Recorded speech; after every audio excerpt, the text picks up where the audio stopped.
زاوية نفسية مع منى شطار. السلام عليكم ورحمة الله وبركاته. أهلا بكم في قناة زاوية نفسية.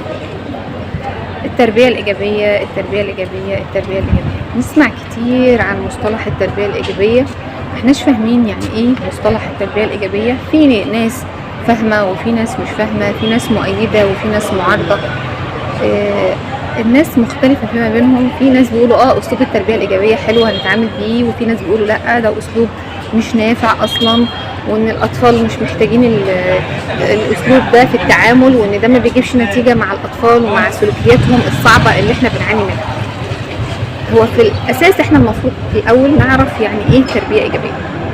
التربية الإيجابية هي التربية اللي بتعتمد على تحمل الطفل للمسؤولية، يعني يتحمل نتيجة أفعاله. هي قائمة على إن هي تنمي عند الطفل القدرة على تحمل المسؤولية، وإن هو يبقى مسؤول عن نتيجة أفعاله.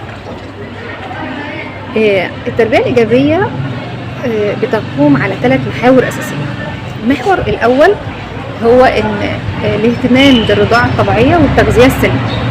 المحور الثاني هو تنمية المهارات من خلال اللعب والتواصل الجيد بين الزوج.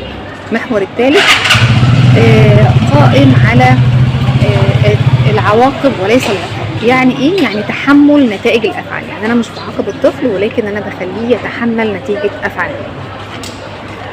طيب مين اللي مؤيد للتربية الإيجابية؟ مين اللي معارض للتربية الإيجابية؟ تأييد التربية الإيجابية ملوش علاقة بالمستوى الثقافي أو التعليمي للأسر. يعني في أسر مستوى ثقافي عالي جدا ومستوى تعليمي عالي جدا، لكن هما معترضين على التربية الإيجابية لأن هما مش فاهمين قوي التربية الإيجابية، أو معتقدين أن التربية الإيجابية فيها تدليل أو تراخي أو تسيب. لكن في الحقيقة أن التربية الإيجابية عشان نفهمها ببساطة جدا هنرجع للحديث الشريف لرسول الله صلى الله عليه وسلم في التربية. حديث الرسول عليه السلام في التربية كان قائم على 3 مراحل أساسية. المرحلة الأولى اللي فيها الرسول عليه السلام قال لاعبوا أولادكم ل7.